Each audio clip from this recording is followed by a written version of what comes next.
вечерва гостин, како што ви беше најавено, Илија Димовски. Господин Димовски, добро вечер, добре дојдовте. Добро вечер, добро ве најдов.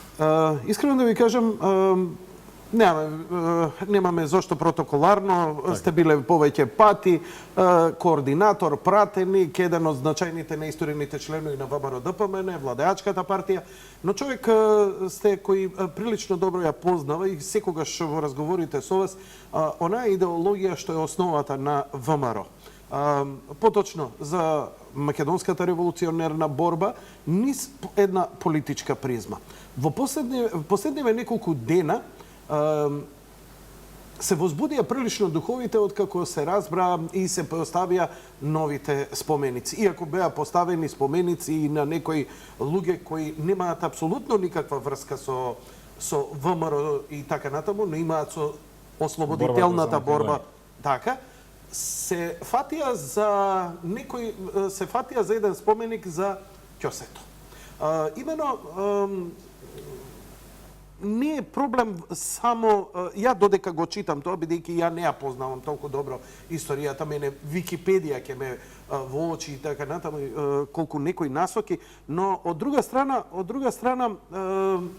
ме фрапира жестокоста на нападите кои дојдоа од опозицијата со такви квалификации за кои ја просто сум фрапиран. Едноставно дури и да, ајде, како да кажам, мислам дека никој не би си направил толку лоша услуга во политичкиот живот да постави на несоодветна личност споменик без да знае што прави и за кого прави. Па ја бе замолил уште од самиот старт. Ме интересира прво за овие споменици или ако сакате веќе одма да почнеме за токму за овој споменик, токму за овој човек за кој ја до вчера искрено да ви кажам ништо не знаев. Ева, дозволете ми прво 2-3 општи одредници околу целава тема на историјата, па ќе се сконцентрираме на ова најактуелното прашање со ќосето. Вака, ние имаме една наметната теза во нашето општество дека премногу историја имаме.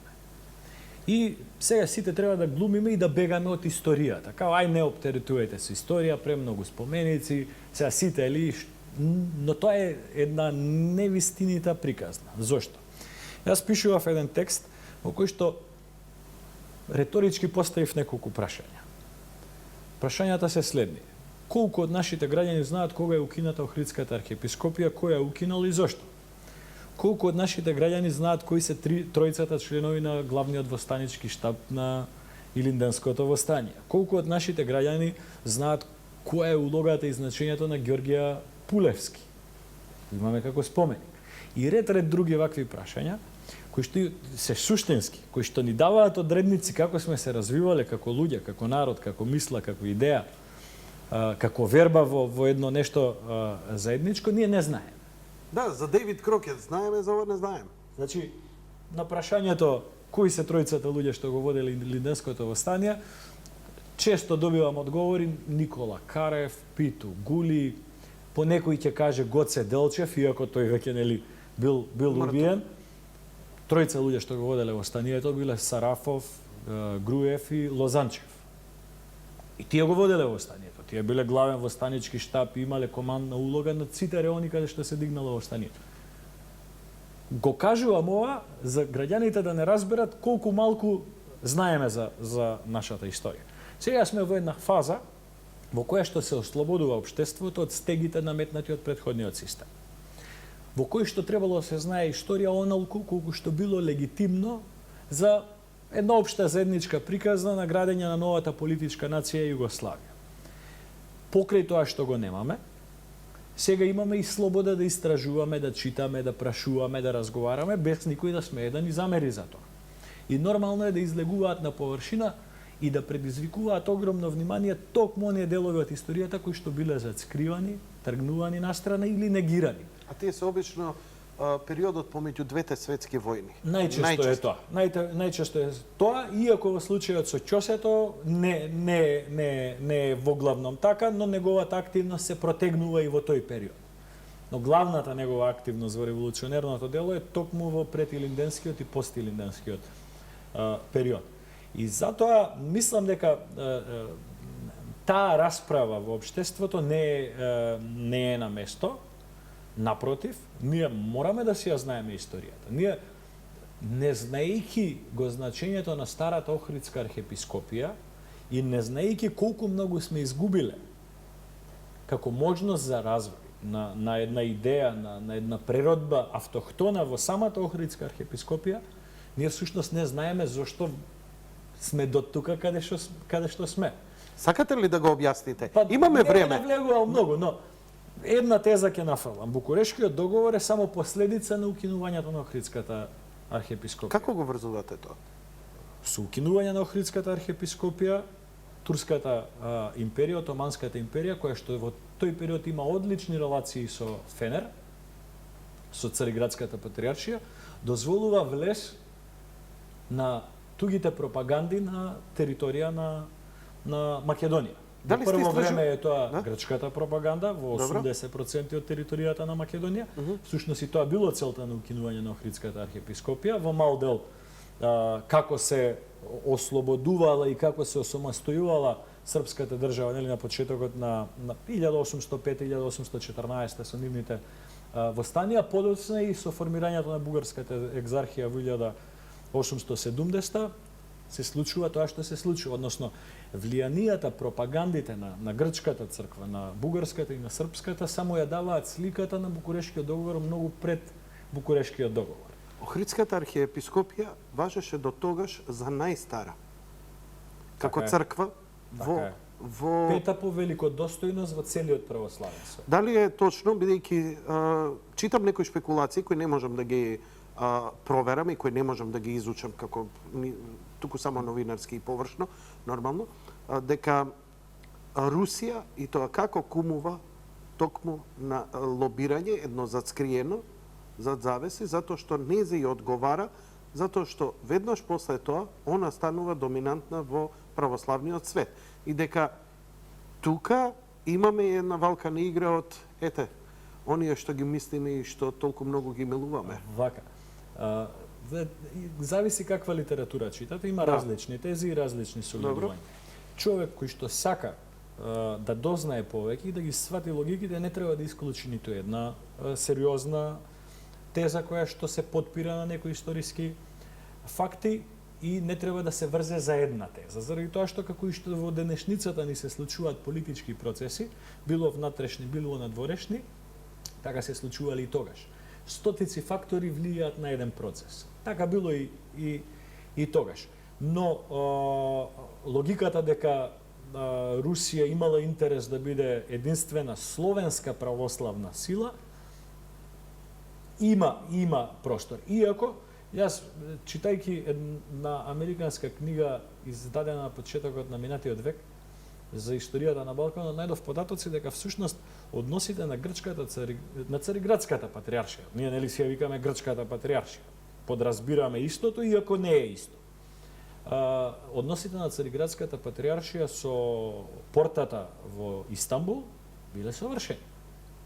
Значи, кога тргала турската, односно отоманската флота во војна, Цариградскиот патриарх ја испреќал со пеење, со црковно пеење, ја благословувал.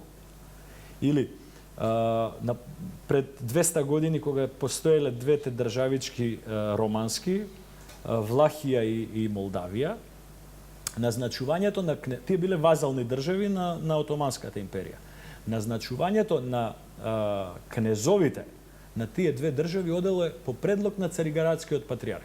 Че Цариградскиот патриарх му предлага на султанот овој човек ќе биде, султанот го назначува и значи во 100% од примерите ги има и лозите, ги има и имињата, секогаш се грци. Црквата во Романија во тој период била под силно влијание на Цариградската патриаршија. 1/5 од целокупната територија на овие две држави, Влахија и Молдавија, како земја, била во посед и во собственост на црквите, на манастирите. Всушност била во собственост на Цариградската патриаршија. Романците кога прават своја држава, еден од првите закони кои што го носат е раскинува, односно одзимање, национализација на земјата од црквата, не заради тоа што не биле верници, напротив, романците важат за едни од најпосветените православни верници и на Балканот и пошироко, но за да си ја земат земјата, да си имаат земјата под своја контрол. Така да, според мене, грчкото влијание е пресудно за укинување на Охридската архиепископија, која што била најјужната и најголемата словенска православна црква. И врз основа на тоа, оттаму можеме да ги повлечеме сите последици кои ќе донесат па и до Букурешкиот договор. Поточно дека ние немаме корен, немаме основа за држава, ние немаме основа да создадеме национална држава токму заради укинувањето на... Видете, Јанко, значи, во северниот дел на Грција постојат веројатно 100.000, 200.000, 500.000, 600.000, не знам, луѓе кои што себе си се чувствуваат за грци.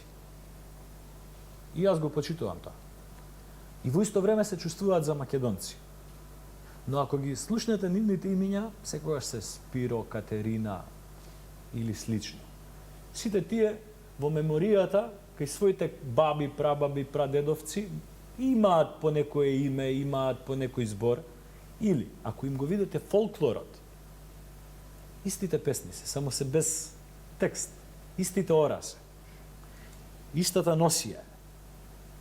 Поентата е, тие луѓе таму 200, 300 години живеат со идентитет граден во Грчката патријаршија, односно во Цариградската патријаршија. И ние денеска, од денешна перспектива, не можеме да им замериме за тоа. Но тој идентитет во таа црква е така граден. И тој во принцип е нереверзибилен процес. По принцип ние треба да зборуваме за историја, треба убаво да ја знаеме историјата, но треба да градиме чекори кои што ќе значат и иднина. Не знам, примерот на односите помеѓу Турција и Австралија, знаете, на Чанак Кале, во Првата светска војна. Над 250.000 луѓе загинале во една битка. Галиполе. Над 250.000 луѓе загинале. Денеска заедно ја слават битката. И турците, и австралијанците. Односно, тоа е Британската империја, но најголем број од загинатите биле оние Анзак, како ги викаат трупите, односно од австралиските трупи на А сакаш да кажеш дека светот се помирува и дека ги надмирува тие работи? Да, во принцип, но не е одговорно да немаме помнење и да не знаеме кој ни е правецот. Секое време си носи свој тегоби. И ние сакаме да ги абсолютизираме работите во бела и во црна боја. Ништо не е во бела и во црна боја. Нити нашиве револуционери за кои што ќе разговарам. Значи, секое време си носи свој тегоби, своји проблеми. И денеска, 100 политичари на сцената, генерално, можам да ја гарантирам дека 99 од тие 100 политичари или 98 од тие политичари стварно имаат желба да Македонија да напредува, да биде економски развиена и така натаму. Но имаат различни патеки, различни видувања. Има многу омраза лична, има неразбирање, некомуникација. Че ако двајца политичари денеска се скарани меѓу себе, по 50 години кога ќе треба се направи ретроспектива, ние не треба едниот да го осудиме зашто бил скаран со другиот. Едноставно, можеби не им одел муабетот. Така било и пред 50 години, така било и пред 100 години, со исклучок, кога имаме ситуации на свесни ликвидации, свесни нарачки и така натака, и тоа е веќе сосема друга димензија.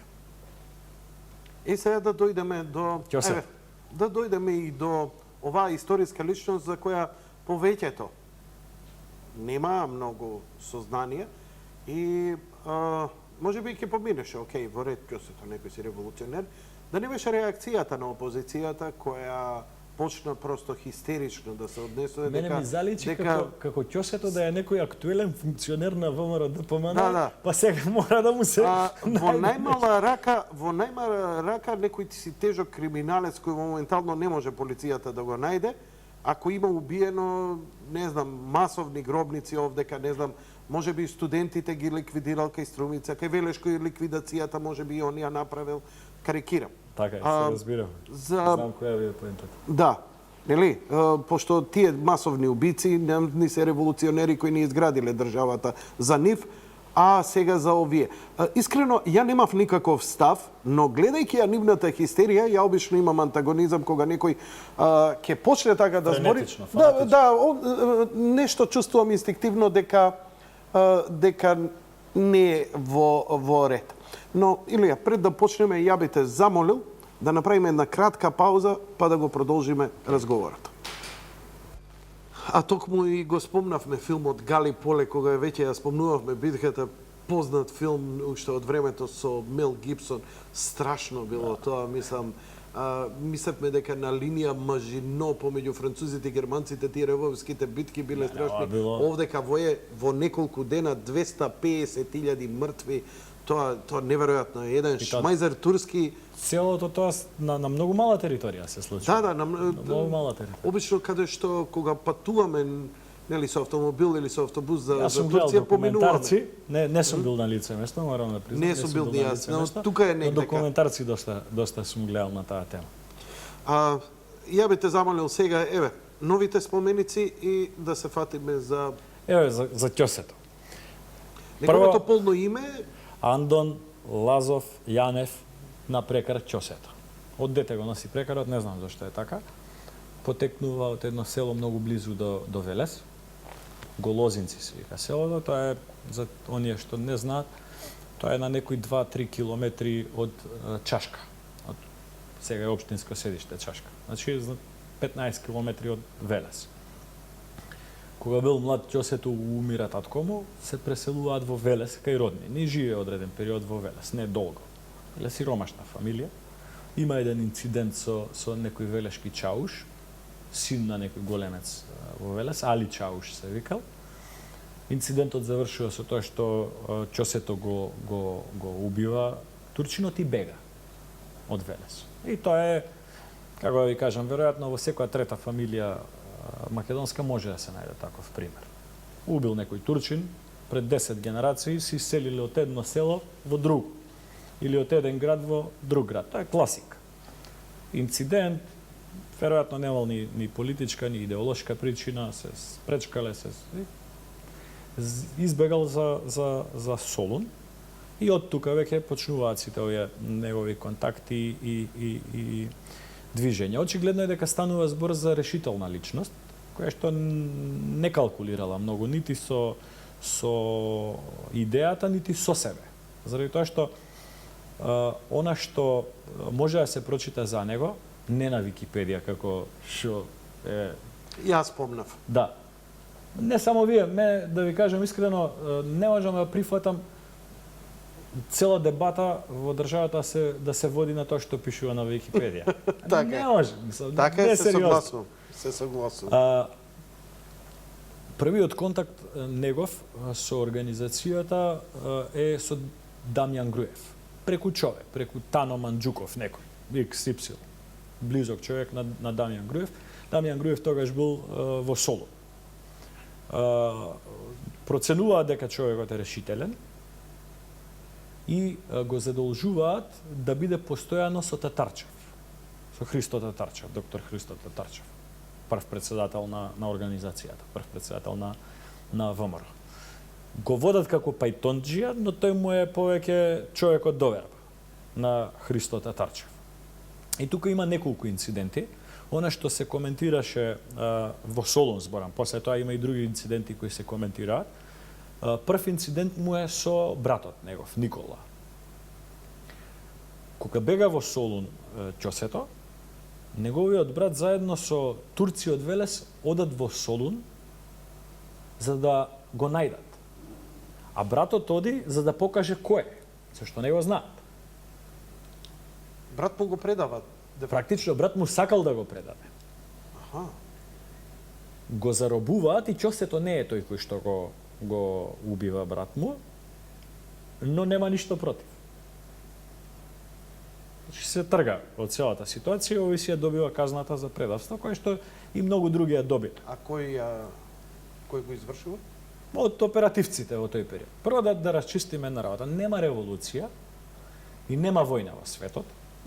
која што подразбира свирење арии, играње балет, правење чоколада, делење цвеќиња. Да, па во Прилеп мислев у витаминка почнаа чоколадце да делат 41. Нема држава во светот, нема борба. Ние Знаеме Јанко, дека со борба и пред со крв. 70 години генерацијата на нашите дедовци дале 24.000 жртви. И тоа не е пред 700 години, тоа е пред 70 години. Моите двајца дедовци биле партизани. Среќа што не загинале, а биле партизани по 3 години. И двајцата. Тоа е пред само 70 години. Значи 24.000 жртви сме дали. Тоа значило битки и војувања. Тоа значило жртви на сите страни. Но тоа значило и жртви внатре кај нас и меѓу нас, како што имало. И во партизанскиот период, и во илинденскиот период, и пред илинденскиот и после илинденскиот период. Така да не треба ние да си правиме приказка од тоа дека некој учествувал во некои битки и тој не бил уметник.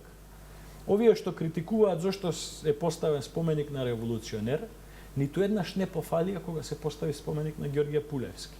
Така? Или на Чуповски, или на Мостот на уметноста, Ристо Шишков, Славко Јаневски, и Гоцар Нудов, Тоше Проевски, до денешница. Значи, никој не го пофали тоа. Ако било таа намерата, ако било намерата, овој учествувал во битки, во војување и во извршување на наредби на организацијата за ликвидација на окупатори, предавници, пропагандисти, учители грчки. Но обвинувањата идат на тоа дека работел за бугарската страна, против Македонија. Така беше објаснувањето на соросоидните новинари кои излегоа со... Значи, како да ви кажем, за секој наш револуционер, ако отворите бугарски сајтови, ќе најдете еден куп книги кои што ќе ви потврдуваат дека тој е бугари. Така? За секого. За Татарчев, за Делчев, за Груев, за Сандански, за Сарафов, за Ѓорче Петров, за Пере Тошев, за секого. Таторите исто така. За секого. Така да тоа е нерелевантно. Да. Не треба да влегуваме ние во таа приказка. Добро. Идејата е слобода на Македонија и автономија на Македонија. За тоа постојала организацијата, за ништо друго. Се друго се лепенки кои што после се додавани заради остварување на одредени политички интереси на веќе оформените држави после Втората светска војна. Така тоа фрлање на коска во јавноста само кажува дека недостасуваат аргументи. Кажам неколку примери за Ќосето, за граѓаните да знаат дека всушност не станува збор за епизоден лик или бодигард или убиец како што го нарекува. Масовен убиец. Не. Станува збор за еден од првите четници на организацијата, односно еден од првите луѓе кои што има чета своја. И заедно со уште 5-6 души по насока, по директна кореспонденција, што усна, што писмена, ја добиваат како задача од Гоце Делчев. Не станува збор за случаен лик. Нема дел од Македонија, посебно во пределот околу Дојран, што тогаш бил град со 20.000, бил поголем Дојран од Скопје. Струмичко, Кукушко, Енидже Вардарско, Гевгелиско, че све што е јужно од Велес до Сол. Тој бил теренот во кој што работел Ќосето. И тоа работел со личности кои што зборам до илинденскиот период. После се враќа малци погоре околу Велешко и така натака. Работел со ликови кои што се авторитет. Апостол Петков, Терзиев, Енидже Вардарско сонце, го славиме. Великан на комицкото движење во тој дел од Македонија. Андреа Дамјанов, исто велешенец, до Курчев, познат е, некоја колумна имаше деновиве малце во непријатна конотација, беше ставен во препирка помеѓу двајца новинари и што виден лик од градот од кај што јас потекнувам. Само да нафрлам колку е рационална дебатава. Сега Андреа Дамјанов до Курчев е еден од ликовите за кого што е поставен споменикот Коњаник во Велес. Тој споменик е посветен на тројца велешки војводи, Алабакот, Андреа Дамјанов и Тодор Христов офицерчето. И тоа е поставен во време кога локалната власт беше под СДСМ. Ние ги поддржавме, ние гласавме за. Се постави споменик за овие тројца војводи. Сега, Андреа Дамјанов, еден од најблиските соработници со Ќосето. Неразделни се, како велеше, на истиот терен го работеле, комуницира. Што сорта сте велеше, И сега- што изнедривте? Терористи. Тек за гемиџиите да За почнеме. гемиџиите, ако почнеме да збориме. И сега, не можеме, значи, не е принципиелно. Ако Не го си славиме- искача на крај со велеше, Не, знам. не. Веројатно, ти разбираш што сакаш да кажеш. Значи сега, не може да ославиме Андреа Дамјанов, не може на Андреа Дамјанов да му градиме споменик во Велес. Прифатен. И од едните и од другите. А за Ќосето да фрла. Не оди таа работа така. Друг пример. Го затвараат бугарите Ќосе. Тој е, нели, бугари. Се го затвараат во Ќустендил, го носат во затвор во Пловдив. Од Пловдив Гоце Делчев лично оди да го извади од затвор и го вади од затвор. Пример. Или друга ситуација. После едно извршено убиство во Солун на српски даскал, кој што работел нешто во конзулати, Nenad Pejčinović, презимето сум го запомнил зашто е специфично, има голема потера по Ќосето во Солун. По наредба на организацијата го повлекуваат во некој градче близу Серес. Ќе извините, името не го памтам на градчето, но пратња со него дотаму е Даме Груев.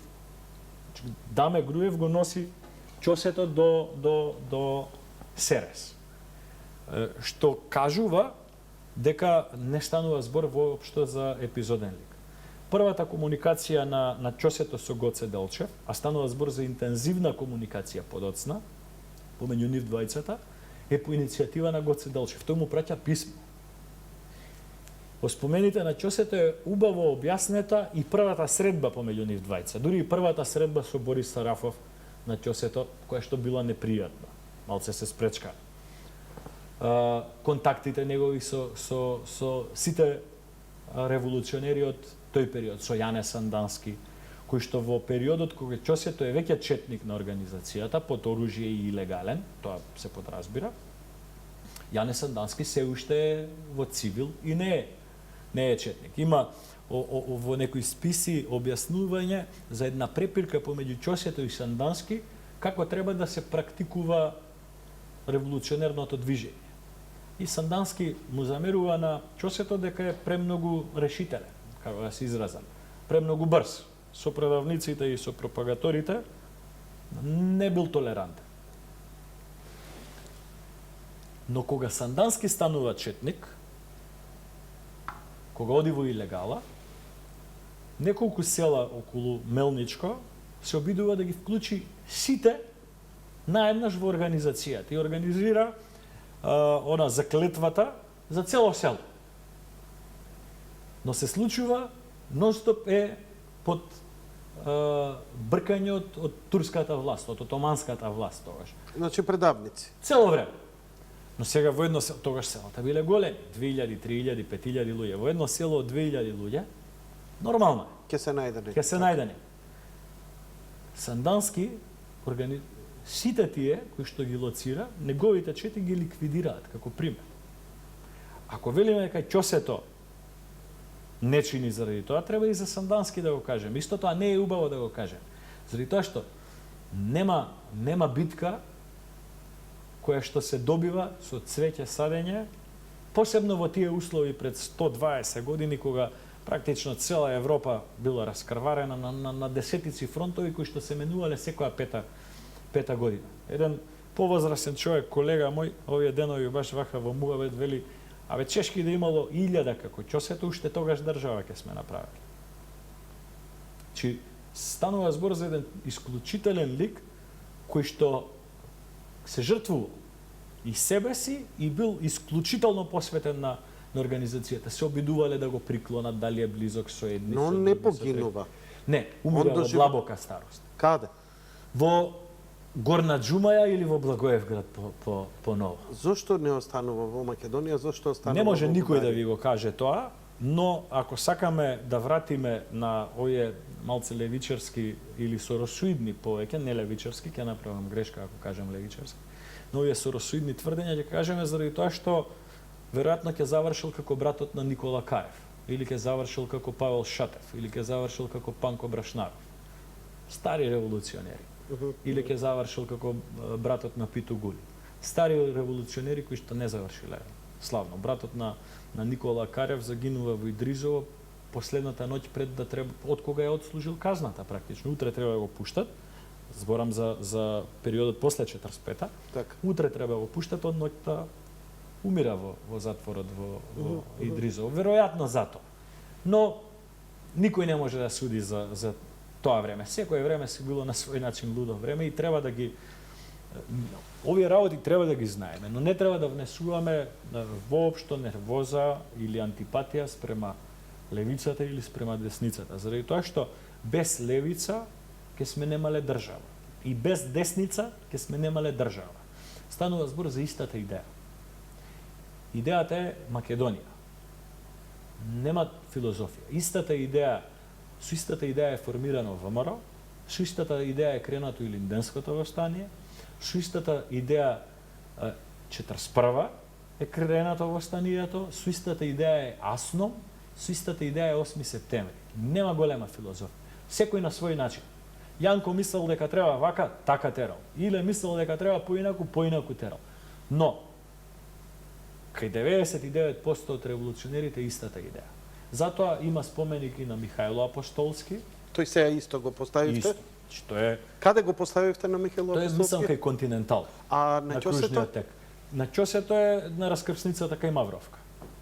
Така, добро. Значи, Михајло Апостолски е лик кој што случајно или намерно во комунистичкиот Многу период... стратешко место вака ќосето го ставивте. Вака кога сега размислувам. Па не знам сега, јас... Значи, Не мораш е ништо да случај, кажеш, тоа е- реторички е. Да. Реторички е, не мораш да одговараш ништо на ова. Ова е само ја кажа гласно. А, добро? Си одлучуваат советите на општини и така натака. Не сум размислувал во таа димензија. Мене повеќе ме интересира. А добро, оваа вие историска композиција. вие како партија имате ли некоја идеја на која се договарате, на пример на вашето највисоко тело, дека овие револуционери кои не ја добиле... Не. Станува збор токму вака принципиелен пристап кон почит за оние кои што заслужиле да имаат почит. Овие идеи кои што јас ги зборувам ги споделуваме ние.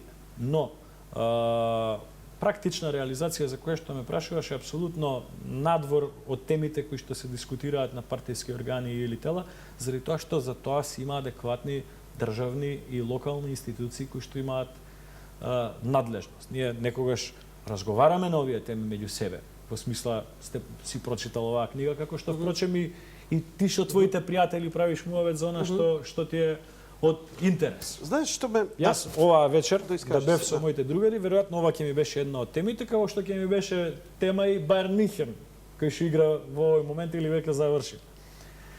Така да, сосема нормална комуникација. Поентата ми беше дека всушност ние треба да се растеретиме од тие идеолошки поделби помеѓу нас, заради тоа што ние сме добар пример. Јанко, немало крвопролевање во Македонија помеѓу македонци толку колку што имало во Србија помеѓу Срби или во Хрватска помеѓу Хрвати. А мислиш на Како лоши примери. Да. Четниците Како и лоши партизаните, Ние можеме да ги усташите наброиме. и така Ние можеме да ги нататък. наброиме. Од првото братоубиство се смета во некоја литература убиството на Михаил Даев, војвода во Драма. Тоа се смета 1905 како прво братоубиство. И можеме да наброиме јас и ти вечерва, еве и Велешкиот случај со 53-цата, има на Скопско кале, тие се последните. Но во тој размах од 50 на години ќе ги наброиме ние. Нема да бидат илјадници. Сакаш да ми кажеш Има дека многу луѓе нема што биле толку во пролеана крв да мораме Како да што се има- закрвиме Да, тоа левица и сакам да го десница кажам. како што некој сака тоа да го направи. Тоа сакам да го кажам апсолутно. Значи ние сме одличен пример спореден со српскиот пример или со хрватскиот пример. Кај нас, знаете, партизаните, моите дедовци, веројатно вашите и многу други, не оделе партизани нити за идеологија, нити за партија, нити за комунизам, нити за социјализам. Но врска немале луѓето што е тоа социјализам, што е тоа комунизам. Може тек тук по градовите, по неколку оние местни организации што биле на КПЮ и на КПМ после, на Покраинскиот комитет. Но масовноста ја дал народот. За Никој од слободна нив- Македонија. Тоа било идејата. Тоа било идејата. Затоа првите 4 партизански носат имиња Гоце Делчев, Даме Груев, значи не носат Има една- Вејко Влаховиќ и не знам Така, така. Карделј. Имињата се имињата на старите војводи. Што значи дека е иста нишката. Затоа не смееме да правиме ние разлика помеѓу Илинден, Асно и 8 септември. Станува Имаше збор една- за континуитет. Имаше една интересна работа, уште ќе имам да те потпрашам за ќосето, но еве кога ги спомнуваме партизаните, сум разговарал со некои од постарите вака граѓани кои се уште се живи, имаат 88-9 години и со кои сум разговарал за како започнувала нивната борба, што се нивните сеќавања од тоа време и така натаму. Значи вика, пази вика, една работа да ние вика некој што бевме идеолошки, вика. Значи некој прочитал Маркс, Енгелс, ово, дека не бевме способни ни за пушка, ни за бутер. А камоли да прескокнеме ограда, да ликвидираме чувар, за да ограбиме магазин, да земеме пушки, за да тргнеме револуција. И затоа вика, кога тргнува борба, вика, не се гледаше тогаш, вика, дали е некој крадец, дали е некој убиец, дали е некој војвода, или него дали си ти способен да направиш конкретна работа. Ја не бев способен, мене ми требаше, вика, година. Не е важно за кого, нели? Додека научив да пукам, па да упукам, па не е лесно, па го преживеав. После 2-3 Различни години веќе карактери. можев, се борев сериозно со непријател. Но затоа, вика, имав пријател кој беше лешен на ноши, кој првни ги извади пушките од магазин, ликвидираше чувар и вика ги извади и вика после полиција го бараше, па имаше нетепа, па 300 чуда и така натаму. Која војна И сега не е вика, таква? и сега тој човек ја вика треба да го прогласам за неподобен затоа што во тој момент да, он не бил Ако не бил решителен, Со веројатно ќе ги факултет. фатиле така. и ќе ги ликвидирале. И сега Значи, мене тоа видете. многу ме замисли, знаеш, Јако. бидејќи ја имавме таа слика, Илија, ја имавме таа слика дека, нели, црвените универзитети, дека комунистиве, они се развивале интелектуално по затвори.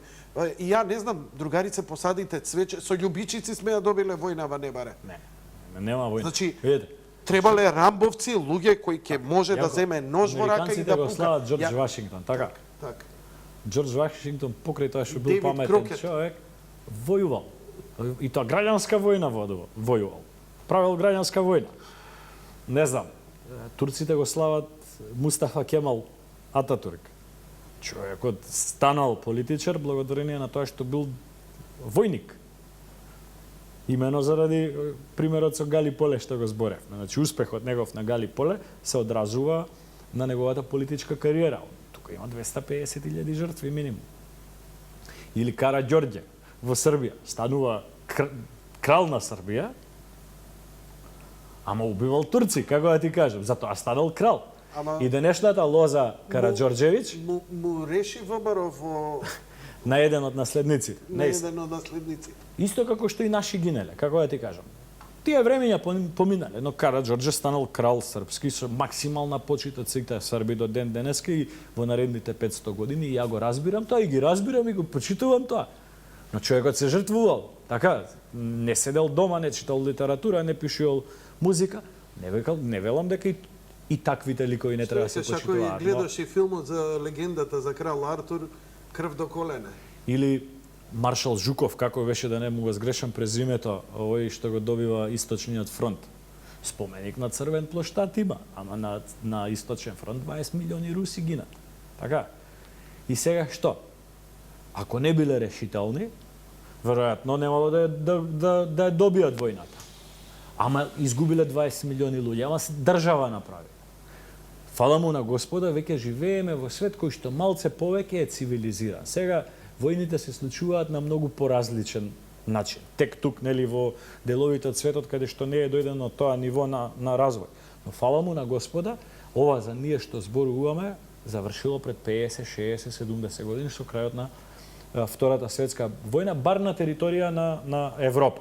Да, и затоа Зборам од глобален карактер. Мораме да им дадеме почит и на комите, и на партизани, сите оние што се Без бореле за исклучок. Македонија. Без исклучок, заради тоа што ќе речем без комитите, односно без илинденскиот период, ќе немало подлога врз која што ќе бил ставен Асном. Без Асном ќе немало подлога врз која што ќе бил ставен 8 септември. Еве, Асном го спомнуваш неколку пати, имаше критики до председателот на парламентот во врска со неговиот говор, па се извади Асном, па се... Имаш ли некој коментар во врска со тоа и воопшто, бидејќи има една перцепција сака да се наметне, и пак велам не ја наметнува толку левицата, колку соросоидните новинари, Така. дека вие како ВМРО, како десница, сакате дека сакате да терате профашистичка политика, дека да ги исклучувате сите оние придобивки од Аснов, сето тоа што биле од партизани и доблесни комунисти и така натаму, дека тоа го негирате. Последниот случај, еве сега вам ви се трие однос, например, расфрлањето на коските од костурницата, од спомен обележието на партизаните во Кичево, дека ете тоа не е случајност, туку одраз на вашата политика и така натаму. Еве, значи неколку работи ви нафрлив за едно пошироко објаснување. Значи односот на ВМРО ДПМН, денешната власт, вие како партија спрема Асном, спрема партизаните, спрема она што Максимален респект, без исклучок, како кон Илинден, така кон Асном, така кон 8 септември. Но да објаснам. Прво, за мене неприфатливо е знакот еднаквост помеѓу партизан и комунист. Тоа е била наметната приказка за да се изгради комунистичкото општество постфестум. Заради тоа што Асном не е собир на комунисти, туку е собир на партизани, собир на мислители, на трговци, на занаетчи, кои што не сите биле членови на комунистичката партија. Видите списокот на членови на првото заседание на Асном, далеку е од тоа од поистоветување со комунизам. Прва работа. Втора работа.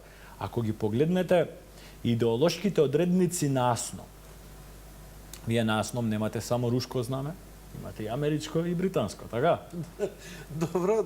Една работа. Втора работа. Ако го читате, вака поентава ти е добро, иначе го имам во свеста, никогаш да го акцентирам. Ако го читате првото обраќање, отварањето на Асном од страна на Панко Брашнаров, јас секогаш кога го читам, се наежу. И тој е велешанец попатно, да не испуштам да поентирам. Ќе прекинам емисија, више Значи, не се трпи. Панко Брашнаров, неговото обраќање Добро.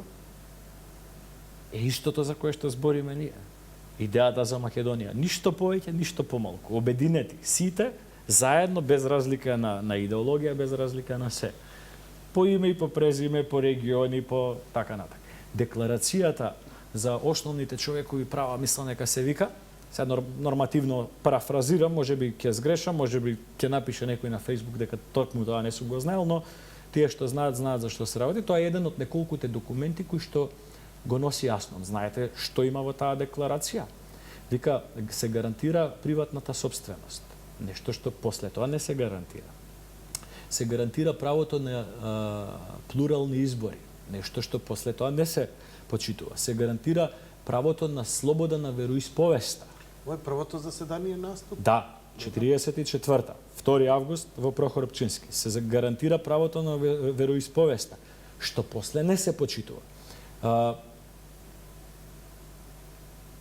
Ред вакви примери, кои што идеолошки не се еднакви со она што ние од 45-та до 90-та сме го имале како државна одредница внатре во државата. Нити имало гаранција на приватната собственост, нити имало избори, нити имало слобода на вероисповеста, нити имало слобода на здружувањето. Сега ми текна слобода на здружувањето и слобода на мислата и на збор. Значи се знаело како збор на страна, одиш во Идризово или во Тешево да копаш камењ. Или малце на Јадран. Значи, Асно е чиста приказна во македонската историја. Она што представува проблем е некој тивок пуч по мене, зашто јас сум зборил и во собрание, кој што се случува негде пролетта 45-та, кога власта ја превзема Лазар Кулишевски како прв премиер. Темпо, после темпо е. Па, види, има една приказна за која што не сум сигурен, но ќе ја нафрлам еве како мотив за да истражуваат новинари овие што ги викаме од Сорос. Има една приказна дека Лазар Колишевски во тоа воено училиште во кое што учи во Крагуевац или во Кралево, дека бил школски другар и седел на иста клупа со Александар Ранковиќ. И дека за тоа е Лазар Колишевски, не заради друго. Но не се, значи, практично инсталацијата на Лазар Колишевски во Македонија, он не бил активен партизан, не учествувал во партизанските движења. Инсталацијата негова во Македонија е под диктат на Темпо, веројатно и на оваа работа која што ја кажав со Ранковиќ, и в моментот кога ја превзема тој власта во Македонија, всушност тогаш е дисконтинуитетот. Асном не е дисконтинуитетот, туку после е дисконтинуитетот. Заради тоа што за истите работи за кои што се бореле и глинденците, се бореле и партизаните. За истите работи кои што ги имате во Крушевскиот манифест, ги имате и во декларациите на Асном. Истите работи. И на двете заседанија? Истите работи. Зборам до март месец 45-та. После тоа е сосема друга приказка. После тоа е завршен пучот. 2/3 од членовите на президиумот на Асном завршуваат во затвор или се ликвидирани. Владимир Полежиновски, ред други. Таму Павел Шатев, Методи Андоновченто. Тогаш е дисконтинуитетот. Не е пред тоа, не е во партизанското движење, не е во Асном. Дисконтинуитетот е пучот на Лазар Колишевски во Македонија. Но не се. Не е битно. Значи, за нас е сосема јасно и прецизно дека 8 септември немало да биде без Асном. Асном немало да биде без Илинда. Ме разбирате? Тоа се трите темели кои што нити смееме, нити можеме, нити имаме мозок да ги подредуваме по значење. Ова не го збориш само како Илија Димовски, туку го збориш и во името како идеологијата на твојата партија. Ако јас не можам тоа да го кажам, така? Тогаш не би, малку би биле тие што би можеле. Значи нема поделба по таа.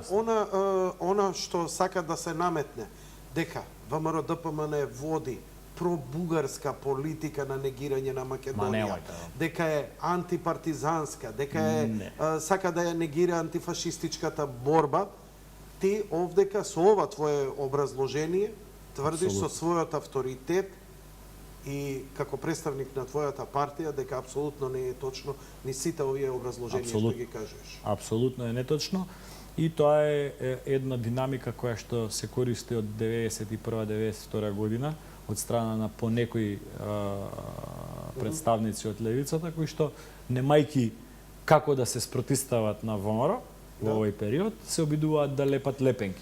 Не сваќајки дека со тоа прават раздор во македонското национално ткиво. Не и помагаат на левицата, не му помагаат на СДСМ, не му одмагаат на ВМРО, но прават штета на Македонија. Значи, од бугарските летоци, памтите, 92 година, па до ден денеска така понекоја. Инаку, значи, ова со Кичево што го спомнате, со Кичево, со Костурниците, со уништување на партизанските гробишта, имаше и во Велес таков инцидент на споменикот, ако не се лажам. Не, инцидент имаше во Велес. Во Велес имаше два инциденти, едниот беше спрема на надгробната плоча за ПС-тројцата велешани. И имаше инцидент со еден напис има Тито кој што го оставил во Велес, која дошол. Пошто нели беше Титов Велес. Так. И нормално обвинувањата се дека вие сега ќе ви кажам пример. Ова за Кичево го видов и стварно на место се забелешките, но станува збор за нешто што се случило сега акутно во последниот месец ден. Имаше слични забелешки за неоддржување на костурницата во Велес. Расфрлање на коски бе. Ако дојдете во Велес, ќе видите дека токму сега Министерството за култура финансира проект за целосна реконструкција и обновување на костурницата во Велес. И се работи таму. Одлично. Значи, ако било тенденција, така, немало да се реконструира костурницата во Велес, во која што исто така се сместени коски на стотици партизани од Велес и од Велешко.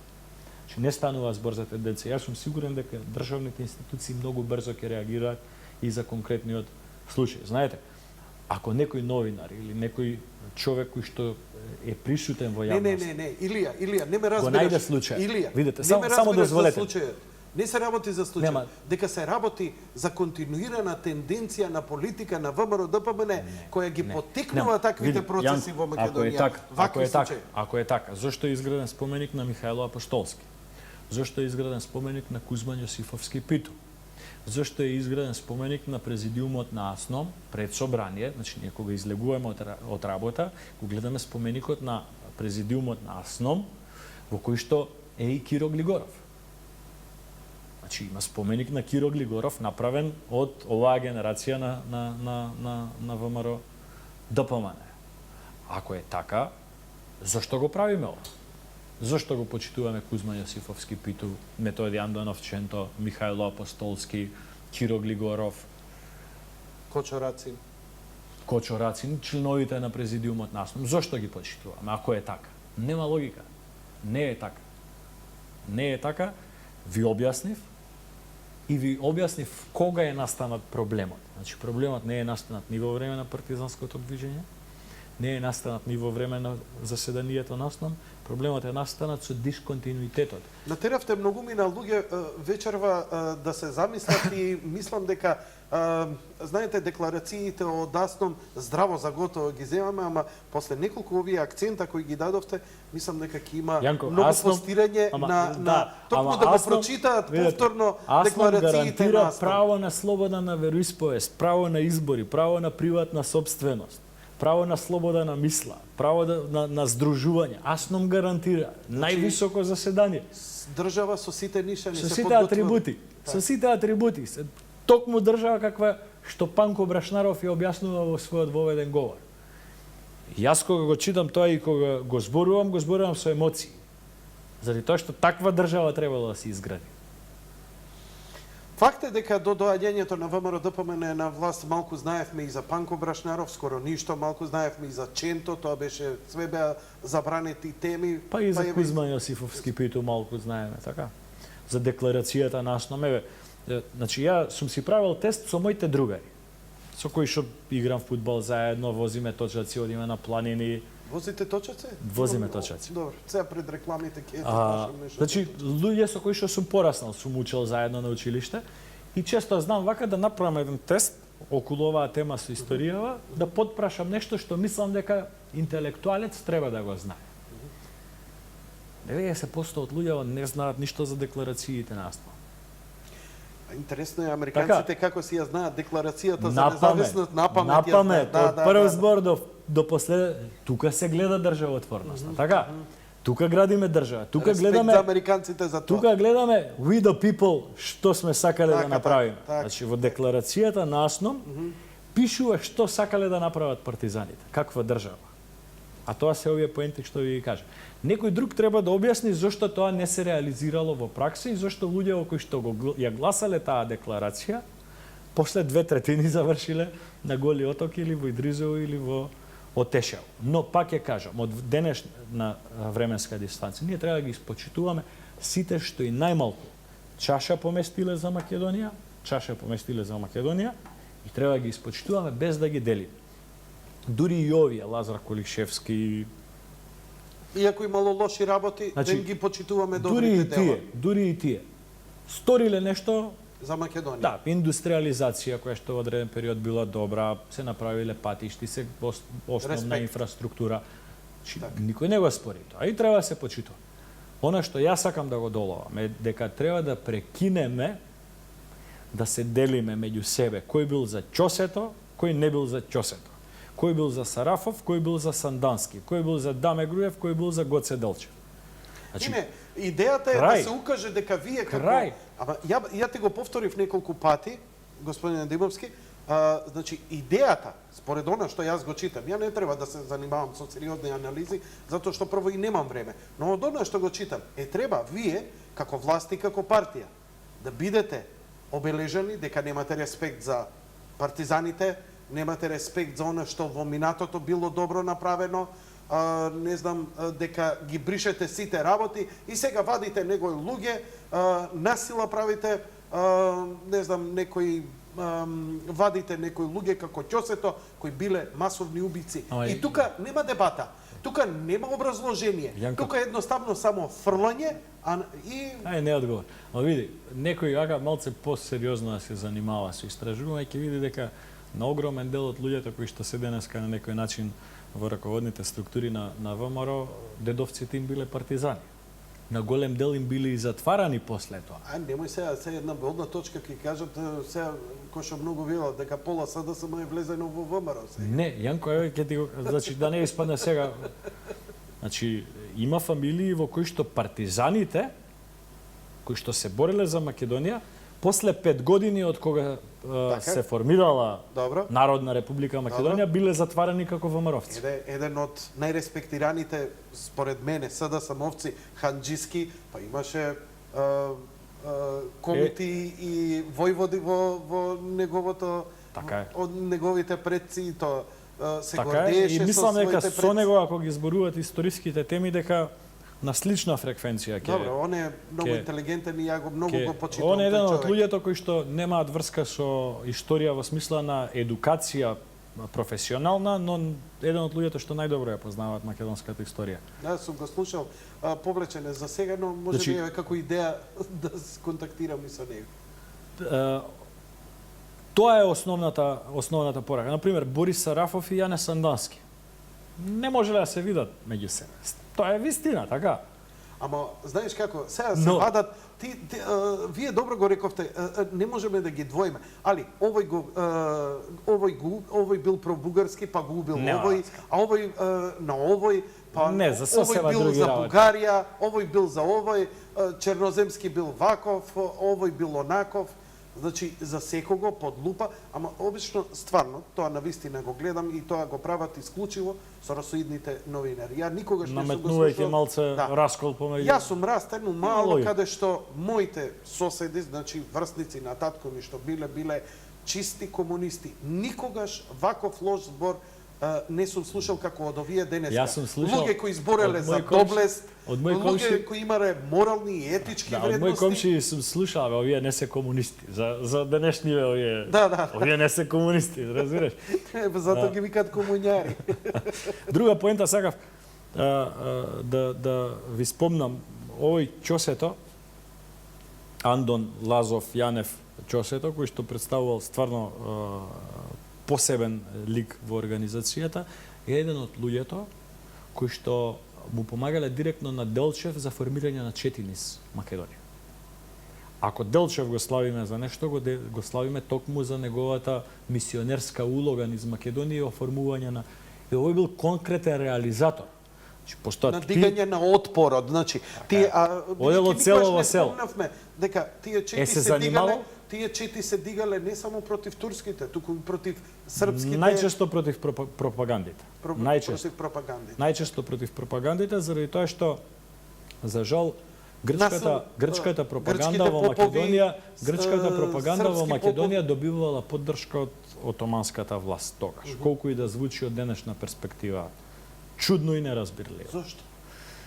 Зошто? Не можам да ја фатам таа логика. Ви нафрлив примерот со Цариградскиот патриарх Затоа на што можеби почетокот. сме биле поопасни во отпорот спрема турците за разлика од грците? Веројатно, но, например, деновиве беше спомнат примерот на некој гркоман убиен од Ќосето во Гевгелија.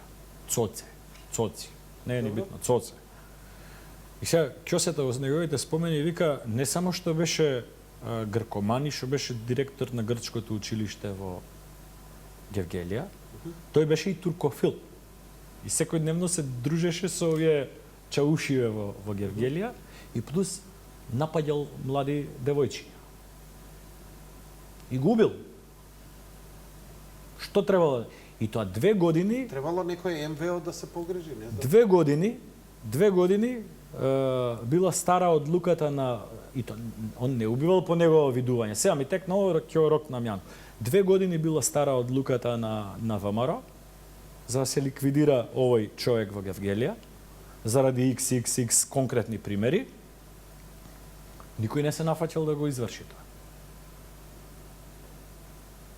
Тогаш можете да замислите ако ви бил првиот чауш во градот пријател, а вие сте директор на училиштето, што значи тоа? А тоа значило, тие луѓе погрчувале, им го бришале идентитетот на луѓето, на македонците. Да, затоа им била имало и идејата. грчки школи и секакви други школи, затоа имало и грчки попови и секакви други попови. Тоа била целта, да се асимилираат луѓето, да се приклонат. Црквата и училиштата биле алатката како тоа се правело. И тоа сите го правеле, не само грците. Грците биле најуспешни, мораме да признаеме. Иако ние од денешна перспектива, од перспектива на Скопје, од перспектива на Велес, не го перцепираме тоа, но грците биле најуспешни заради тоа што тоа го направиле во многу градови во северниот дел на Грција. Илија, ја сега би те замолил за една кратка пауза. Ќе го продолжиме разговорот. Имам уште неколку прашања кога се во прашање еве сега и како парламентарец за насоките, искрените насоки кон што и каде ќе се движи Македонија во рамките на новите геополитички случувања, на кој правец, дали остануваме на она што до сега или е тоа само декларативно, и за точаците, за патеката нема да ти заборавам. Добро. Тоа мора да го рачнеме. Почитувани гледачи, ќе направиме кратка пауза, веднаш потоа продолжуваме со разговорот. Македонија си бира власт врз основа на програма. Во таа програма се содржани работи кои се содржани, врз кои едноставно кој да дое на власт, каква и да му е, не знам, идеологијата на неговата партија, он мора да се држи до она што ќе го вети на избори. Она што Македонија, сите партии упорно го ветуваат, тоа е Европска унија и НАТО. Паметам и ја повторувам стално таа реченица, бидејќи одлагањето на приемот на Македонија во Европската унија и во НАТО заради Грција која не блокира во влезот во институциите, а според времената спогодба не смее тоа да го прави, нешто што соросоидните новинари никако не сакаат да го акцентираат, да го кажат, да го извадат, ама ни еден од нив, дека во времената спогодба стои. Ние можеме да се расправаме, но Грција нема право да не... И тоа е единствената концесија која што Грција има со времената спогодба. Сите други работи се наша отстапка. Името, знамето, уставот. Единствена концесија што Грција има со времената спогодба е да не го стопира влезот на Македонија. А токму тоа го прави. Да. И тоа кај нас со амин на добар дел од опозиција и особено со соросоидните новинари, тие неколку што не мораме да ги спомнуваме, нели? Јасни се по нивните стави, веќе ќе те коментираат, ако и не те искоментирале уште веќе во досегашното. Ја и се расправам и директно со нив, да ти кажам искрено. Значи знам и да седнам и кафе да напијам и да се напијам и да искомуницирам. Добро, јас сум малце постар, ја купувам фстаци и гледам вака, уживам, коментирам. Пошто си изнакажав ја во животот, сега собирам вака, гледам програма Multichannel. Сакам ова да ме интересира за ставот на ВМРО. Во овој период подемот на Русија, економскиот подем на Русија, воздигнувањето на Русија под лидерство на Путин, каде што она навистина застана на цврсти нозе, се издигна од едно мртвило после алкохоличарон кој ја водеше на голема радост на цел Запад. Кој што не призна нас? И кој не призна нас, ваков или таков. Ќе го почитувам. Ќе го изреспектираме. Со 300 бани, што имаше за Јелцин зборуваме, вака да никој да не разбере. Зато и Буш си го респектираме да призна. Така. Ја имам една мајца со ликот на Џорџ Буш. Сигурно ми е тесна, иначе ќе ти да се... Кога бев во Америка ја купив и мајца е Јанко да. Следниот пут XXL. Значи тоа е као сега актуелно. Као ви недостасувам, значи после еве долго владење на Обама ви недостасувам. Сега ќе земам таква, ќе направам со Бранко Мисми. Сакав, значи посериозна е работа. Се случуваат работи кои се случуваа во Источна Европа со падот на комунизмот, се случуваат сега на Запад многу брзо. многу дефокусирања, ја еве разговарам и со Бобан Нонковиќ, ќе немам деновиве исто така и со боцевски аналитичари, ќе викам околу целава работа, ме интересира и твоето мислење. Подемот на фашизмот во Европа, која е една сериозна... Ние Европа ја сваќаме здраво за готово безпоговорно, особено опозицијата, каде што нема критички однос према било што да се случува во Европа. Искрено да кажам, мојот став, јас сум за ЕУ и јас сум за НАТО. Колку и да лошо звучи. Но имам критички размислување и спрема едната институција и спрема другите за разлика. Мене искрено, како обичен граѓанин, ме загрижи подемот на фашизмот. Имаме подем на фашизам во Грција, кој е институционален. Така. Значи, не е ова некоја смизлегле двојца, И за кои тројца што и има така натаму. обвинувања дека може би некои посериозни структури стојат во смисла на Во Европскиот парламент, крајно десничарски партии, значи имаме на Лепен, Франција и така натаму. Еве го Германија има еден пратеник во Европскиот парламент, од Англија, нели, релативно е како ги разбираме, но е крајна десница. и сега велат, и покрај тоа Европа нема да застранува и така натаму. Не може да не застранува кога идеологијата Вака, јас сум зборувал и сум... Што вие размислувате веќе? сега ќе ви кажам. Јас сум зборувал и сум... Иако само уште ова, велат, дај да се свртиме кон Русија. Ја никогаш не сум видел, Русија, да, привлечна е во моментот, нели, Путин, многу плин, многу бизнис им тера и така натаму, но никогаш во историјата Русија не била добар сојузник на Македонија. Ја не паметам што корист ние некогаш сме виделе. Дали тоа некое пансловенство имало балем некоја допирна точка, еве на човек да се подпре на тоа. Никогаш не сум го видел. Геополитиките на државите во минатото се базирале на сопствените интереси. И на Австро-Унгарската империја, и на царска Русија, и на Германија во подоцнежниот период, и на Британија во подоцнежниот период се базирале врз база на тоа кој ќе го контролира ова подрачје и кој ќе ги контролира топлите мориња. Тоа било интересот и тоа е практичниот и прагматичен пристап кон работата. Ова за Европа е многу сериозно. Да, топло море, значи јужните мориња, Медитеранот и сите мориња што се со него. Егејско, Јонско, она во Италија како се викаше на та, не е ни битно. Океј. Тиренско море, да. Околу ова во Европа, тоа е многу сериозно прашање. Јас сум зборел со многу луѓе кои што потекнуваат од тие европски институции, ги имаме секојдневно, ние работиме со нив. Добро. Во целиот напор да ги забрзаме процесите, имаме дневна комуникација. Се уште оди тезата дека доминантна политичка улога имаат класичните партии во Европскиот парламент, значи ИПП, Европската народна партија, каде што и ВМРО-ДПМН не членува. Социјалдемократите, каде што е вклучена СДСМ, зелените, либералите, и тие стварно сочинуваат огромен дел, можеби 2/3 од составот на Европскиот парламент. Но на што фрапира, на последните избори има огромна појава на радикални, крајно десничарски, па дури профашистички политички структури, кои што успеа да се изборат за свое учество во Европскиот парламент. И ги има и од источна и од западна Европа. Че ги има и во државите кои што потекнуваат од претходниот комунистички блок, но ги има и државите во она, како ја нарекоа американците, стара Европа. Па ги гледавме сцените подемот на фашизмот во една Полска. Неверојатно, во Полска подем на Знаете фашизмот. на што се должи тоа? Јас мислам дека две причини се. Прво е економските проблеми кои што се појавија последните 7-8 години, имплицираат социјална нестабилност, имплицираат намалување на пензии, намалување на плати, бркање од работа. Ова што се случува во Грција не би го пожелил на никого, во смисла на деклинација на она што го имале како ситуација.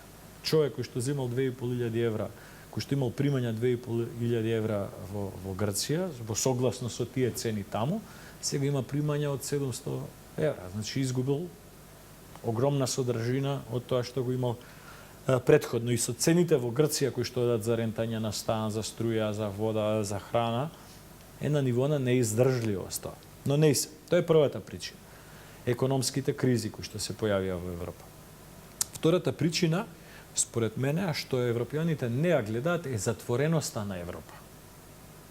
Додека Европа беше отворена, додека брзо ги спроведуваше интеграцијските процеси, додека брзо зачленуваше држави кои што имаа желба да бидат во Европа, додека немаше затворена политика спрема соседите, Европа немаше вакви движења во себе. Сега Европа е позатворена. Да, ма тоа Значи, велат 5 години нема да има проширување. како радикализмот растеше исто така. Ама затвореноста создава радикализам. Знаете како има една теза, вика за секој проблем во демократијата решение е повеќе демократија. Е ја таа теза би ја искористил и би рекол за секој проблем во Европа решение е повеќе Европа. Заради тоа што Европа не се само институциите во Брисел или во Страсбург. Европа е вредност. Европа е уметност, Европа е традиција, Европа е мешавина. Да, ма тоа не го создаде Европската унија, тоа си го создадоа државите. Но треба да го почитува. Јас сум човек кој што сака Македонија да стане членка во Европската унија. Но некои наши традиционални вредности и карактеристики кои што си ги имаме, јас не би ги менувал. Значи све што е прагматично и рационално. Значи на професионализација, не знам, фискални сметки, хасап стандарди, апсолутно. Нема збор, Тоа е рационално и прагматично. Ние допрва ќе ги гледаме ефектите од дисциплинираната политика во неколку сфери. Допрва ќе ги гледаме. На што мислиш? Значи, дисциплинираната фискална политика е еден од столбовите на кои што се потпира македонската економија во време на криза. Ќе ми помогне Ставревски да го донесам овдека затоа што Ќе излезе разглобувате со него. Петар Гошев излезе и рече дека вие се формирате, дека сте, ма тоа немало врска, на еден многу вулгарен и некултурен начин. Не би сакал. Не, човекот очигледно веќе во поодминати години не би сакал ја да употребувам такви зборови. Ставревски ќе одговара овдека на ова столче овдека за овие. Во вториот квартал имаме пораст од 4,3% на македонската економија. Најголем пораст во тој квартал во сите држави во Европа. Ама тоа велат благодарејќи ова на Скопје 2014 и на овие странски инвестиции, дека македонското стопанство не работи, дека македонското нашите фирми не работат. Преработувачката индустрија пораснала за 10%, градежништвото пораснало за 17%. Трговијата на мало пораснала, услужните дејности пораснале. Кој ги составува тие? Кој ги составува? Што Джонсон Контролси, Джонсон Мети работат градежништво? Ја тоа не знам. Впрочем, па и градежништвото е плод на економската политика на владата. Така, овие огромни зафати кои што се случуваат, јас од Велес кај да сакам да излезам, Јанко, а патувам секој ден, кај да сакам да излезам, ми е тешко да излезам. Што секаде се булдожери, секаде се блокирани патоите. Каже им тамо нека ставаат знаци, гинат луѓе и да тву контраст. Има знаци. Јас секој ден го минам тој пат и наваму. Знам, Велешанеци секој ден. Значи ја и живеам во Велес, патувам. Ја те скокам малце од тема на тема. Нема проблем. Тешко е да се вози реално. Тешко е да се вози реално заради тоа што во пола делницата се вози по една лента. Ама на другата лента не игра оро некој. Машини дупат, како да ти кажам, или асфалтираат, или копаат. Се не можеме да го направиме патот, да не работат машини. Илија, сериозно, јас сум го сретнал тоа. Значи, се возиш и во најобичен ден, контра смер ти вози. Зборам покрај киглесурата, кај Пчињака и Вардар и јас да ти кажам, значи јас еве повеќе години возам секој ден, само еднаш сум видел. Доволно е. Не дај Боже. Биди среќен што си останал да го памтиш. Да. Толку. Значи, ја ова само ти го кажувам да лобираш. Од името мое и на граѓаните. И совесно и така го разбира. И како пратеник треба поголема контрола на да се вратиме на ова. Значи, имаме ли ние иднина Европа останува наша определба и НАТО? Да. Ние постои ли некаква опција да ние се вртиме еве наместо НАТО не прима и гледаме дека нема да не прими, а грците не се решава тој проблем? Имаме ли тогаш тој безбедносен аспект да го решаваме преку Русија и преку Кина? Зошто? Затоа што, ако добро разбирам, НАТО нам ни е потребен само од исклучително заради безбедносниот аспект, бидејќи таму членуваат земји членки кои се можеби најдобро вооружени во светот и кои се некаква гаранција за некаква си безбедност. Ајде условно да речеме, нели? Зошто ние Има примери на држави кои што членуваат во НАТО, а имаат внатрешни или имале внатрешни проблеми, така. но не сакам да релативизирам. Значи, Добро. определбата за членство на Република Македонија кон Европската унија и кон НАТО, односно кон тие безбедносни и политички структури е универзална за сите политички структури во Македонија. Тука сте унисони сите. Сите. И тоа нема да се менува за Но, сега. Јанко, исто така, Добро? и огромно мнозинство од граѓаните исто така се у истиот правец. Во последно време се слушаат почесто тонови на анализа или тонови на критика. Немој да отворам телефон и ти ќе се фатиш за глава што е кај мене. Добро, но има и релевантни истражувања. Има така, и тоа се согласувам. Да, Се согласувам. има и тоа е несомнено и треба да се слуша, Дека треба да се повеќето од прочита, народот треба да се- се видат сите анализи. Анализите велат дека народот на Македонија е за но- НАТО и за ЕУ. Но нашето приближување кон западните безбедносни и политички структури е стратешка определба која што не е нова и која што е со години. И врз база на таа определба ние сме ја граделе државата. Така, од самиот почеток, од 90-тите години, 91 година парламентот носи декларација за независност и носи декларација за членство во НАТО. Паралелно, во неколку месеци разлика. Идеолошката матрица, дури ако сакаш, на ВМРО секогаш била продемократска, прозападна, без разлика сега што не обвинуваат вака или така. Така да тука нема, во овој период нема простор за поинакви пристапи, освен што треба многу свесно и многу совесно да градиме пријателски односи со сите фактори. Тоа подразбира на ниво на политичка комуникација, на ниво на безбедносна соработка, на ниво на културна соработка, на ниво на трговија и економија.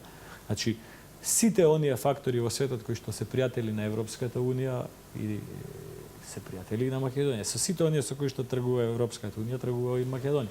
Специјален статус со Европската унија има и Турција, и Кина, и Русија, така да и Индија. И тука нема дилема. Ние се обидуваме во тој правец да си помогнеме и себе си побрзо да се развиеме. И никој нити замерува за тоа, нити се лути за тоа. Што правиме тогаш со преговорите со Грција? Ние преговараме за една небулоза, преговараме за име, што е кај дел од граѓаните од Македонија небулозно. Кој вика дозволило за мое име да се преговара? Па сега, знаеш, често се користи која семантика е исправна. Дали е тоа преговори за името, дали е тоа разлики за името, зашто Разговори или преговори? Преговори, ако се Во преговара... документите разговори пишува. Разговори. Да. Кажете ми, има еден притисок во последно време кој вели дека сево ова е бесплодно. Дека ова нема решение, освен ако ние радикално не си го смениме името. Што опозицијата и соросоидите громогласно го велат, затоа што велат тоа ни е влезот во ЕУ и во НАТО. Јасно ни И рекол. тоа не е гаранција. Во НАТО и во ЕУ нема да влеземе, според нивните кажувања, ако не го смениме името. За името ни се врзува идентитетот, како што кај албанците се врзува со знамето, нивниот идентитет, кај нас со името. Дел од опозицијата и соросоидите не сакаат тоа да го прифатат и да го признаат. И да го смениме името не е ништо страшно, имате значајни видни политичари, некои ги спомнавте таму тие со летоците уште од 90-ти години, кои голема работа Северна Кореја и Јужна Кореја. Јужнокорејци, севернокорејци, корејци си остануваме. Вака. И финците биле суоми, па и така натаму. Релативизирање. Тие луѓе само бараат аргументи како да продадат Дали нека е своја политичка време матрица да ја- која што не е автохтона. Дали е време да ги прекинеме разговорите, бидејќи веќе не знам колку 120 Не, членки на Обединетите Организацијата на нации Обединетите нации. не има признато подуставното Не, име и нема. од нив да го побараме директно, да си го Вака. побараме. Значи решение. нема сериозен политичар во Македонија кој што на ова прашање ќе ви одговори со да. Заради тоа што тоа Грција многу умешно би го искористила, обвинувајќи на нас како деструктивец, иако ние сме конструктивни цело време. Ние сме тие кои што се обидуваме да иницираме комуникација и за проблемот, но и комуникација за сите други прашања. Вие знаете дека Министерството за надворешни работи имаше неколку иницијативи за отварање на гранични премини, за забрзување на соработката помеѓу локалните самоуправи во смисла на користење на европски фондови, за културна размена. На сите официјални иницијативи од Министерството за надворешни работи кои што немаат контакт со главниот проблем, грчката страна или одговара негативно, или не одговара никако, што е исто така негативен одговор. Од друга страна, па факт е, кој што е сосема јасен и за европските фактори, дека оваа грчка влада, предводена од овој грчки премиер, не покажа никаква желба и никакви знаци дека е спремна воопшто да работи на решавање на овој проблем. И за ова многу пати нашите луѓе кои што имаат одговорни позиции во извршната власт и кои што се директно вклучени во овој проблем, многу јавно и многу јасно говореле. Јас не би сакал нити да парафразирам, нити да цитирам, заради тоа што нема никаква промена во последниот период од тоа што вие сте го разговарале овде со премиерот пред неколку месеци. Не знам кога било последната емисија. Еве каде ќе те водам, затоа што има една болна работа каде што претпоставам дека ти е тебе болна затоа што се наметна како умерен политичар кој сакаш да говориш со помирувачки тон, а ти мафтаа со прст пред носот што мене не може, не знам, едноставно инстинктот би ми направил белја при таква ситуација. Знаеш на што асоцирам познатата фотографија кога бившиот и снимка кога со прст пред нос, што е чин за мене за агресија и секоја ти чест на воздржувањето. Мислам дека помалку смирени луѓе би реагирале. Нема да одговараш реторички. Сакам ова да те прашам. Во рамките на целата игра не е ова затишје. Грција, имам чувство дека Грција игра активна улога да Македонија ја воведе во некаква криза во која би се дошло, сега ја малце ќе шпекулирам, би се дошло да Македонија земи или остави, мораш да земеш. Да, во ситуација да дојде Македонија веќе на прашање на маса во Совет за безбедност, дали ние сме кадарни како држава или не сме кадарни. Во тие рамки ги ставам дека најрадикалните случувања, кои мислам дека најмногу и одговараа на Грција, порекли ме дека не е така, е случувањата од парламентот која ти мафтаа со прст пред нос, па до сево ова невлегувањето на опозицијата во парламентот. Во чија и во каква корист и кој конечно има корист од сево ова? Демократијата, партијата во опозицијата, СДСМ, пратеници кои нити земаат плата, нити си работат, нити имаат пиар, нити имаат ставови негдека јавно да ги кажат пред граѓаните кои ги избрале и дека се во ова во една задненска игра, мислам дека има новинари кои ги правеле овие посериозни анализи, дека стои ова. Ме интересира ставот на ВМРО, твојот личен, како размислувате во ова? Има луѓе кои што мислат дека во политиката многу случајности може да се повторуваат. Има луѓе кои што мислат дека во политиката нема случајности. И нити едното може да се докаже, нити другото може да се докаже. Но, ние сме млада демократија во која што политичките фактори се уште ги учат принципите на политика и се уште ги учат мерењата на одлуките. Ние имаме конкретна ситуација која што неприсуството на опозицијата во парламентот, која што според нив е во полза на опозицијата, иако не е така, но они процениле дека е во полза, но е на штета на државата. Зошто е на штета во државата? На штета на државата е заради тоа што оние кои што сакаат да представат лоша слика за Македонија имаат аргумент да кажат во парламентов не доаѓаат 30 луѓе на работа и нема квалитетна дебата. Има дебата, ама не е таа квалитетна, нема спротивставување на аргументи, иако го има тоа. Со која цел? Тие што сакаат да ја направат штета на Македонија, тоа ќе го дигнат до максимални граници и ќе го представуваат како аргумент дека Македонија не е спремна да влезе во Европската Унија, не заради тоа што има проблем со Грција, туку заради тоа што има проблем натре во себе. Како што и некои од твои колеги секој втор ден пишуваат колумни. Сега, што сакам да ти кажам?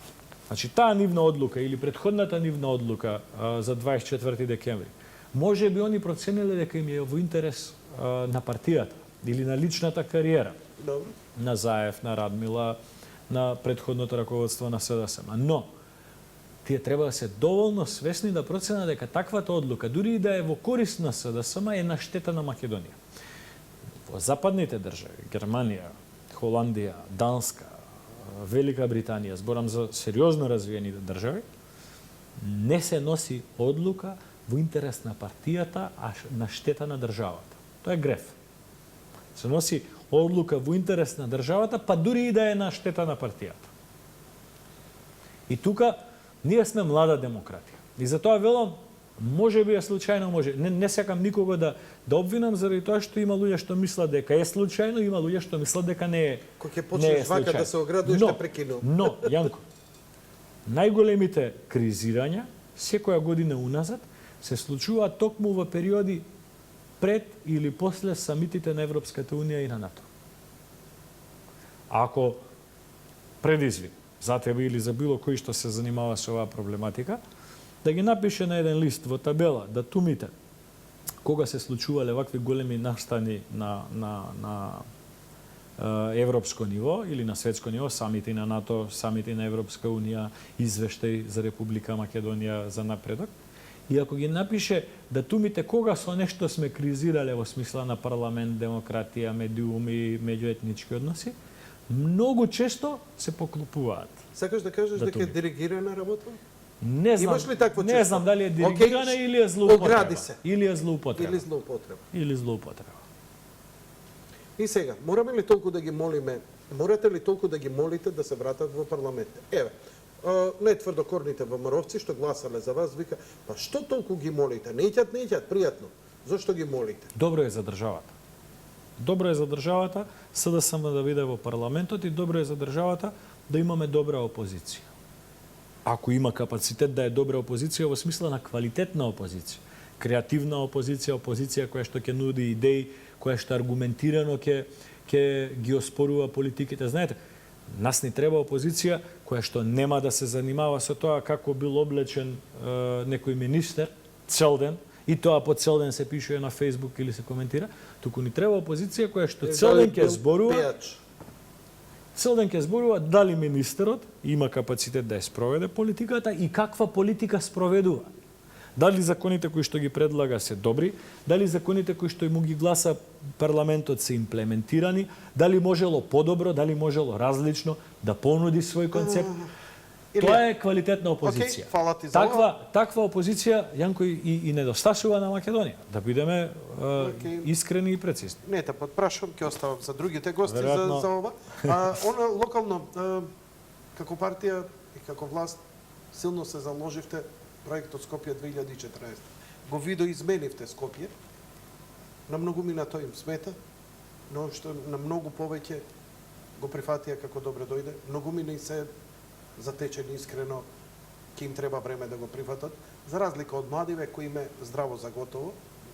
Обично ќе растат со не. Да. И друга е перцепција. Да, сосема друга перцепција ќе биде. Но заради тоа го изгубивте центар. Не би рекол дека заради тоа. Како не заради тоа? Не, јас имам друг пристап. Јанко, еве на последните локални избори ние изгубивме општина Центар со на советнички листи со 1000 гласа разлика во прв круг. Да, добро. За градоначалник 2000 разлика или 3000 разлика, не е ни битно. Но, ајде вака. Ќе набројам 4-5 града во Македонија, големи градови. Охрид, Битола, Прилеп, Велес и Штип. Може? Добро. Ако изолирате 10% од територијата на тие градови во нивното централно градско јадро и тие ги наблюдувате како посебно гласачко тело, ќе видите дека иако во сите овие 5 градови ВМРО победи со огромни разлики, во Охрид со огромна разлика, во Битола со огромна разлика, во Прилеп со огромна, во Велес, во Штип, во сите 5 градови за кои што зборуваме, централното градско јадро, тој 10% од гласачкото тело, гласа за СДС. Овдека малце повеќе испадне. Центар е 10% од Скопје. Не е цело Скопје. Значи, се откажавте? Сметате Не, дека нема да го побратите далеко. центар? Далеко од тоа, ВМРО ДПМН има многу проекти направено за центар, ако сега е улица Македонија. Јас памтам, ти како скопјанец и како повозрасен, Ја знам, ја сеќаваш паметам. оние социјалистички џамчиња, Така. мртвилото по улица Македонија. Така. Улица Македонија е проект на ВМРО ДПМН. Збориме големите споменици, големиот број споменици, Види, само во една година, зградите само и во така една натаму. година од мандатот на Тодоровиќ имаше 57 улици реконструирани или направени во центар. Сега имаме градоначелник кој што да го донесете тука и да му речете еве цела вечер зборувај за проекти што ги имаш направено, нема проекти. Има имидж пиар, има приказки на големи политики, така, нели, он не е градоначелник, он е лидер на партија. Нема кој, има една зграда со стил како што он одлучил. А Карпош? Не ми е многу познат Карпош, заради тоа што Добро. но Карпош е друга приказка. Карпош има 3 пати поред ист градоначелник кој што на последните избори не победи и нас и нив. Сигурно има некоја содржина за тоа. Скопје 2014 нема да биде завршен 2014. Според моите сознанија, плоштадот уште долго ќе биде заграден. Заграденоста на плоштадот, респект, окей. Мене ми е жал што поголем дел од ова десетлетие го поминувам низ огради и така натаму, каде што сакам да шетам. Но, окей, некојаш ќе биде добро, можеби ќе имам и доволно време да му се изнагледам од Да. како ќе биде завршено. Но она што ми смета, господине Димовски, е потегот од едната до другата галија, на кеот на реката Вардар, десната Течно од страна. мостот Гоце Делчев до мостот кај Холидейн. Така. Значи, тој дел е затворен, иако сите градежни работи помалку или Градежна повеќе оператива, да. завршени. Очигледно е, ја често поминувам, таму не се работи, тие двете галии стојат, никој не ги прави, затрупано. Сам нека се значи, работи. Се работи со толку ниско Интензитетот. интензитет и тоа е просто смешно. И ја веќе не наоѓам после толку години, веќе никакво оправдание да ние, велосипедисти, рекреативци, ролери, луѓе кои трчаат. Тој потек Се качуваш горе, па после се сивнуваш доле. Јасно Не, ми. не, а сега е веќе и заградено, мораш и по скали. Тоа мораш низ трговски центар да идеш, веќе не можеш ни да поминеш ако идеш со велосипед покрај ринги шпилот па да продолжиш кај мостот Гоце Делчев. Мораш низ трговски центар да вртиш и така натаму. И навистина, заради нас рекреативците, и јас ти барам, ја не сум некој рекреативец, ама у овој момент сега да завршиме емисијата, да отидеме на кеј река од народ, со велосипеди, рекреират. Има една нова свест, една кај луѓево, одлична. тоа е фантастична работа. И ти си планинар, си велосипедист и те молам од името на сите. Лобирај тие две тараби метални, Тараби. нека се тргнат, ништо не треба да ни прават. Самите ќе си го најдеме патот да си возиме низ тоа. Условно, Јанко, заради тоа што треба да се види стварно ова градежни работи, заради тоа што не само дали може да се помине или не, некогаш и упрашкање и безбедност. Односно условена безбедност. Предолго више Не дај трае. Боже нешто да се случи. Абе, автопатот ќе го направите до Грција, ќе го поправи автопатот Скопје Велес, ова не се завршува. Па дајте 560 метри Јанко, јас на ќе Google пренесам. Да пренесеш. Ќе пренесам. Тоа ми е целта. Тоа можам да ти го ветам, но во кој временски период тоа ќе биде. А свесен сум, иако јас не го користам тој дел, живеам во друг град, знам што значи тоа, зашто го гледам од друг аспект и тоа се случува и во мојот град. Значи, навечер да отидете на градскиот стадион во Велес, а не претерам, ама од 6 до 9 саат, веројатно 500.000 луѓе во град со 50.000 жители. Тоа е тука и пута 10. Така што ја ти благодарам за Ти ради благодарам ова. и тебе за Инаку ова покана. јас го ќе го лобирам кај секој од власта, градоначалник кој ќе дојде и ќе се така е правилно. И истото му Така го е, кажав правилно. и на премиерот, еве сега ќе имам и други гости, и нив нема. Ќе го пренесувам се додека... Така е правилно. Ти благодарам многу за разговорот и ти благодарам за деталните објаснувања во врска со некои аспекти од нашата историја. Искрено да ти кажам, ме радува што вие како партија имате еден здрав став воопшто спрема историјата на Македонија, а не онака како што лесно новинарските пера за остварување на политички цели ќе ве оцрнат, ќе ви стават и така натаму и така натаму. Македонија има здрави и нормални луѓе со кои може да се работи и од едната и од другата Со страна. тоа што, Јанко, сакам да кажеме на работа. Историјата е нешто што треба да ја знаеме и да ја почитуваме и да бидеме свесни, но треба да работиме многу повеќе за иднината. Треба да создаваме работни места, треба да градиме училишта, треба да инвестираме во здравството, треба да градиме автопати. Тоа е главна преокупација. На оваа тема зборуваме некогаш кога ќе почувствуваме дека неправедно сме обвинети за нешто, како во конкретниот случај со ќосето. Се надевам дека наскоро ќе се видиме повторно за некои поповолни теми. Дај Боже. Почитувани гледачи, тоа беше се за вечерва. Господинот Илија Димовски го викнав, имаше доста актуелни теми кои ги објасни. Репризите ќе можете да ги гледате стандардно, а се надевам уште во текот на утрешниот ден дека репризата и ќе биде снимката од емисијата ставена и на мојот YouTube канал. Ве поканувам утре вечер, гостин во студиото ќе биде министерот за здравство Никола Тодоров. Прашањата до него поставувајте ги на мојот Facebook профил, каде што е најавата за неговото гостување. Значи, не лични пораки, не мейл, не во инбокс, туку јавно, за да можат да се прочитаат. Бидејќи ако има неодговорени прашања, сепак ако ништо друго, барем лично да добиете одговор. Благодарам за вашето внимание, лека ноќ и пријатно.